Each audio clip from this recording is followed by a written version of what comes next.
Hello everybody. Well, this morning we're going to do something a little different. We're going to shake it up a bit.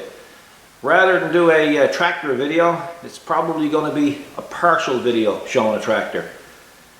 I got a little hobble that I want to do this morning. It's Saturday morning. It's January the 18th. In the last 10 days we've lost 101 centimeters of snow due to all the rain. So the job that I'm going to do this morning, I intended to do this spring. But seeing it spring-like out there this morning, I figured, well, what the heck, it's just as well to get a jump on it, and I'm going to do it now. So I'm going to take you out and I'm going to explain to you what I have in mind to do, and then what the wife had in mind for me to do. Okay, this is where I put my oil when I'm doing oil changes, or if I'm doing transmission fluid flushes, or if I'm doing antifreeze changeovers. We do all of that here. Whatever it takes to scratch a living, that's what we do. And of course, that's one of the things that we do. So this is a waste oil container, and of course it's called a tank. And it's a really neat system. And how it works, when it's full, you close off this valve here, and you apply air pressure to here, probably around 40 pounds, and it blows the oil right out through that hose into your waste oil container. And it's a really neat system, which is no mess. But the problem is with it is my waste oil tank is outside. So I'm going to take you outside and I'm going to show you my dilemma. Okay, here we go. That's the pipe bender I'll be using later on today to help perform what I need to do. And we'll go out. Here a week ago there was so much snow you couldn't see any color. So right now we've got very little of it left. So for the guys who's been posting on my YouTube channel asking me to do some snow videos, well guys, you can see what I'm into. It's pretty tough to do a snow video, no snow. Anyway, this time last year there was trees literally right out to the edge of this pavement. So that's why we purchased the BX25D, so that we could widen up our property, and that's exactly what we did. So where you see those trees cut off, well that's our boundary right there. So it gave us enough room to put in a comfortable road. And again, this was pretty well all forest going down through here, and the BX25 pretty well did at least 90% of it. It was only after I established a road that I got the 5740 in. But anyway, right here used to be the fuel tank for the shop and the waste oil tank for the shop. And of course, I had to move it because you can't risk hitting it and having a spill.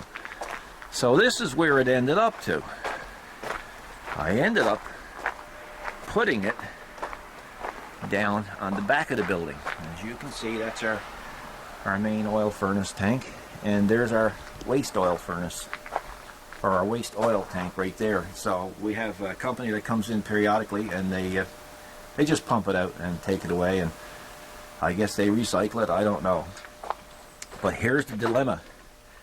Usually when we have a lot of snow, that white tank I was showing you, I have to make sure that's clear here so that I can get that, pull that down by hand and bring it in over here, and then I have to take off the stopper here, and then I have to put the hose in, then I have to run a hose out from the window from the side of the building, and I have to sit out here in the cold waiting for that to blow the oil back out into that tank. Well, I said, well, I can make things a little easier for myself. What I had intended on doing was drilling a hole through the concrete and coming out here, just putting an air hose right here, and that way at least I have my ear out here. But my wife, being the smart person that she is, God almighty, I hate admitting to that. But anyway, she is, and she said, well, why don't you just run a pipe from your vent right into the shop with an inlet, and that way you can wheel over your cart to the your tank over to the pipe and just offload your oil into the pipe, and it will run out into the tank.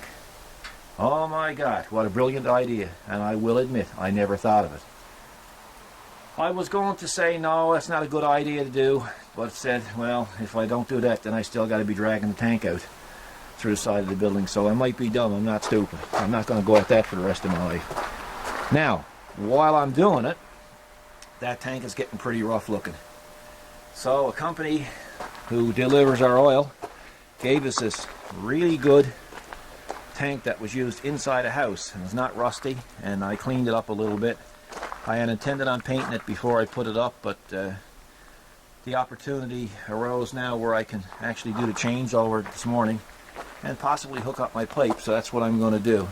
So I'm going to do that, and I'm going to show you how it all turned out once it's done. So hopefully you'll enjoy this. It'll be a little bit of a change from what I've been doing. So our spring cleanup is not done yet. Of course, it's not spring, it's midwinter. So next summer in the spring now, we're going to expand our property down here again. It's going to go wider, and it's going to be all backfilled, and I'm going to have a number of LED street lights coming down over the property. So it'll be used as a compound type of thing, and possibly a new shop is going up. As you can see, there's the little beast.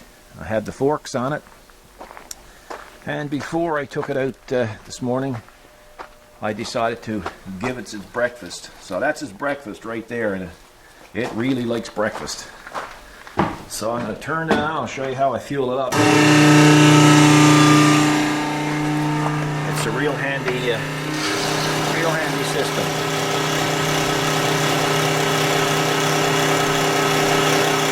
Showing you because a lot of people ask me how I fuel up my tractors, and this is exactly how I do it. You'll notice that I have an automatic cutoff nozzle, so that's quite handy too. So she's full. So that's how that works. And oh yes, I don't know if I've ever showed this on a video before, but this is a little dolly I made up to put the forks on so I can move them around the shed here easily, because the forks are quite heavy for that BX25D, and of course I call it the Forkster, and it works quite well. Everything else over there, it's on wheels as well. So that's my plan for today, and hopefully I'll be able to come back and show you the end result. Okay, I got the other tank in now. The other one came out pretty well uneventful. A little bit of a mess around the shop. You have to forgive me there, guys, but it's not spring, and I gotta put old plate and stuff somewhere. That's like those tires. Those tires usually get hauled away. We got people that come in and take those. But anyway, this is what I got on the go here now. So the forks came in really handy for the BX, because the 5740 got the forks, but she's almost too big for this kind of job. So I'm really enjoying using the forks on the BX. So right now I'm just draining out some of the residual crud that was on the bottom of the old waste oil tank, and I'm just putting it in that, so when the guys come to pull out the oil, they'll take it out of that barrel as well. So my next step now is to try to get that vent removed, because that's pretty well stuck in. So I think I'm going to take a little chance and just apply a little bit of heat and get a great big ugly old monkey wrench like you see right there, and see if I can get it off, because I really need that to use it on the other one. I guess it's kind of cheap, but I want to go buy a new one, and plus is the challenge of getting the other one off. So anyway, what I'll do is I'll get at that now, and then I can take the waste oil tank, and then I can throw it in the dump trailer. So, well, here's another mod I never showed you yet. I'm going to wait till I get the 5740 out, but this is a grapple I designed to go on the OEM bucket. So that'll be something else for you to see one of those days.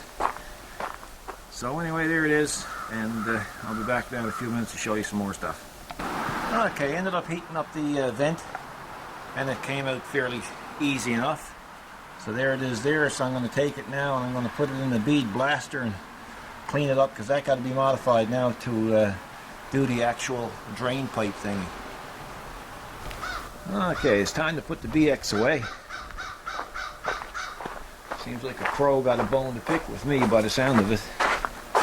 Sees the camera, probably thinks it's something neat. Anyway, I got the forks let go, so I'm gonna push them back over in their rightful spot. You'll get a chance to see the dolly work that I made for it.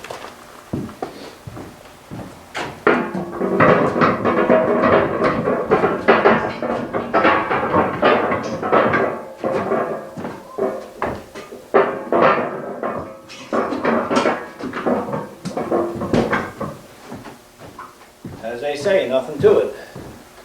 So I got to put the ROPS down, back it in, put it in the rightful spot, plug it into the battery tender.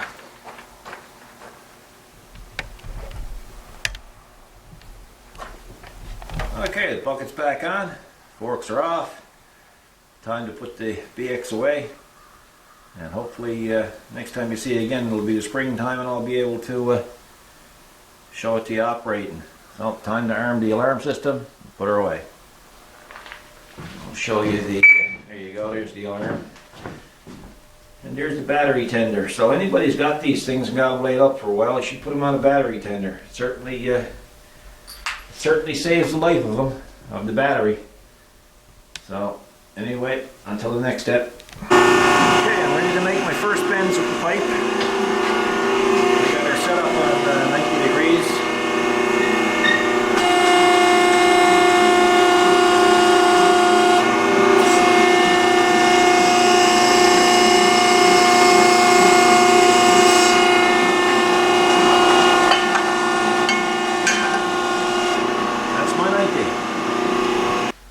Okay, I got pretty well all the inside work done for the oil discharge.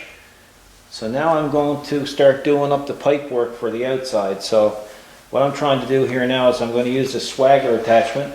I'm going to swell this pipe so that the 1 3/4 pipe will fit exactly into it.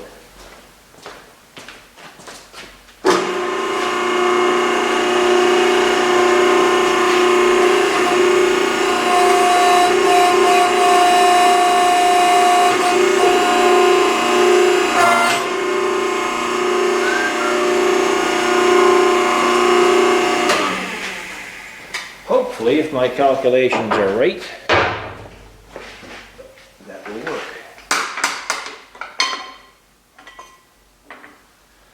So let's see. He's got a little edge on the inside there. There you go. You can see, look. So that's a really good fit. So that's exactly what I was trying to accomplish. Okay, I'll show you out in the back now how it turned out. It's getting a little bit dark now. So I got it done before dark, so that's good. But anyway, here it is. And that's the setup. And you can see how I got it done. It don't have to look pretty, but it's got to be practical. And that's exactly what it is. Now when the spring comes, I'll paint the full tank, and then I'll paint the pipe and clean it up really well. I got a little vent put there where you normally put fuel in, because I use the vent, of course, to as the inlet pipe now, so it'll work good.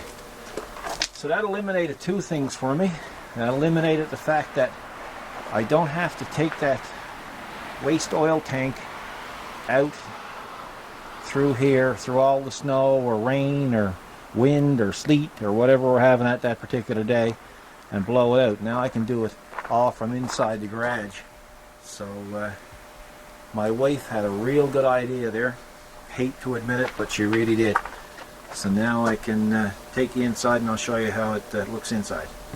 Okay, this is the finished product. This is exactly what I was looking for. I actually just blew the oil out of the tank and it went right out into the barrel. So there it is. Worked out perfect. And now I don't have to go outside anymore in the snow or sleet or cold. So I'll move the tank here now and I'll show you what it's like. Let's see. I made a little stopper out of some leftover Teflon that I had. And there it is. And my wife did the decals for it as well. So, yeah, I think it was a Saturday well spent. Now I'm going to show you something else my wife did for me today. Okay, last week it was my birthday, so my wife went ahead and bought me something for my birthday. I want to show it to you. As you know, we call this place Gasoline Alley. So, anyway, here it is. My own popcorn machine. And today, she took the glass and she etched it. Gasoline Alley, the gas pump on it. It's pretty cool. Now we're getting some fresh popcorn for the night, so we'll be able to watch a movie. It's good. And it smells nice. So anyway, folks, I hope you enjoyed the video. Something a little bit different for you today. And if you got any comments, please make them. If you haven't subscribed, please do so. And try to do something a little bit different the next time. Thanks for watching.